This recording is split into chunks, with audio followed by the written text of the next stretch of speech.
సోనియా గాంధీ ప్రారంభించిన దేవాదుల ప్రాజెక్టు విషయంలో తాను ప్రభుత్వానికి ప్రత్యేక శ్రద్ధ ఉందన్నారు మంత్రి ఉత్తమ్ కుమార్ రెడ్డి. మార్చి 2026 నాటికి ప్రాజెక్టు పనుల్ని పూర్తి చేస్తామన్నారు.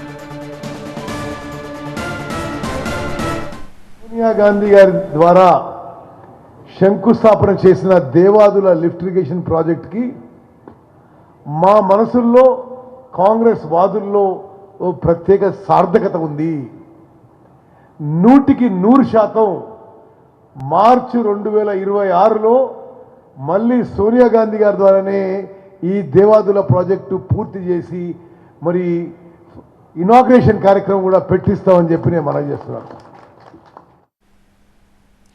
బీఆర్ఎస్ హయాంలో ఇరిగేషన్ ప్రాజెక్టుల కోసం 181,000 కోట్లు ఖర్చు చేశారని మంత్రి ఉత్తమ్ అన్నారు. కేవలం దోచుకోవడానికి తప్ప ప్రాజెక్టులు పూర్తి చేయాలని అప్పటి పాలకులు అనుకోలేదన్నారు. బీఆర్ఎస్ ప్రభుత్వంలో 181,000 కోట్లు ఖర్చు పెట్టిండ్రు.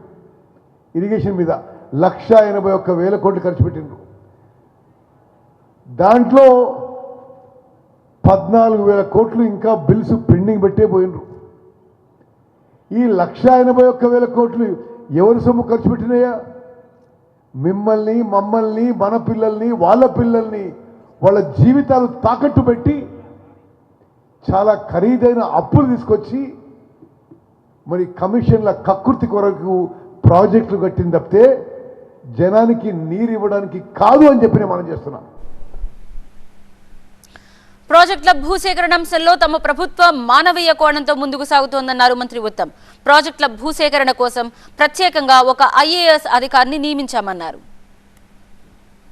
మా ప్రభుత్వంలో భూసేకరణ మానవీయ ఒక ధోరణితో ఉంటాము, ఒక హ్యుమానిటేరియన్ అప్రోచ్ వస్తాము.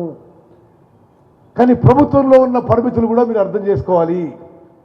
తప్పనిసరిగా కాన్సెంట్ పద్ధతిలోనే మీకు ఫెయిర్ ప్రైస్ ఇచ్చి ల్యాండ్ అక్విజిషన్ చేసే ప్రయత్నం చేస్తామని చెప్పి నేను మనం చేస్తున్నా. ఈ ల్యాండ్ అక్విజిషన్ ఒక ప్రాబ్లం అవుతుంది అని మేము గుర్తించి గతంలో ఎన్నడూ లేదు ఇరిగేషన్ ప్రాజెక్టుల ల్యాండ్ అక్విజిషన్ కొరకే, కేవలం ఇరిగేషన్ ప్రాజెక్టుల ల్యాండ్ అక్విజిషన్ కొరకే ఒక ప్రత్యేక ఐఏఎస్ ఆఫీసర్ని నిర్మిస్తున్నాం. వాళ్ళు జిల్లా తిరిగి ప్రాజెక్ట్ తిరిగి ఈ ల్యాండ్ అక్విజిషన్ విషయంలో ఫాలోఅప్ చేసి కలెక్టర్లతో మరి ప్రోగ్రెస్ చేయిస్తారని చెప్పి నేను మనం చేస్తున్నాను.